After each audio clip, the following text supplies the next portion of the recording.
العلاقة تنهل من روابط روحية وأخوية عميقة الجذور تعززها وتقويها زيارات وفود رفيعة المستوى إلى المغرب.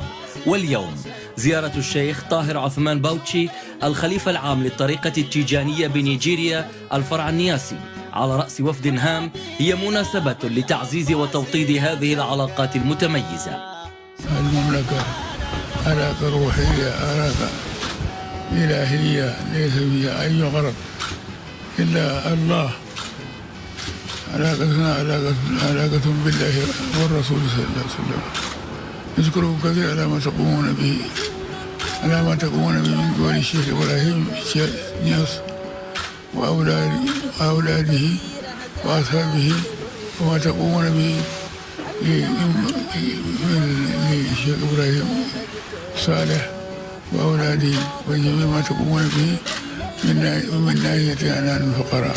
زيارة ديال الأخوة وزيارة ديال الصداقة.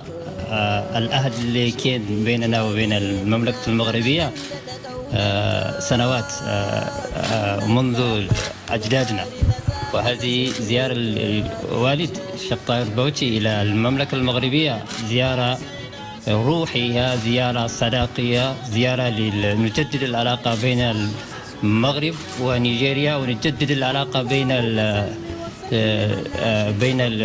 إخواننا خصوصا تيجانيين. زيارة الوفد النيجيري هي أيضا صورة أخرى لولاء روحي وديني متجذر يجمع شيوخ الطريقة التيجانية بنيجيريا بأمير المؤمنين، وذلك على ضوء ثوابت دينية مشتركة تختزل عمق الأواصر الروحية بين المسلمين في بلدان القارة السمراء، خاصة مع جمهورية نيجيريا الاتحادية.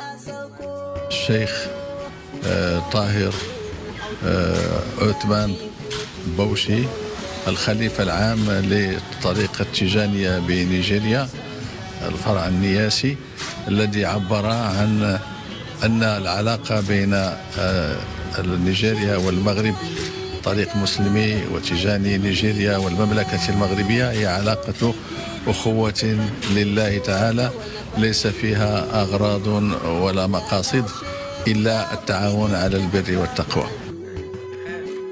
زيارة الشيخ طاهر عثمان باوتشي الخليفة العام للطريقة التيجانية بنيجيريا الفرع النياسي هي إسهام في توطيد العلاقات بين البلدين والشعبين الشقيقين، وهي كذلك وفاء لرسالة المملكة المغربية في حماية الدين وصون القيم الإنسانية والخصوصيات التراثية للشعوب الإفريقية.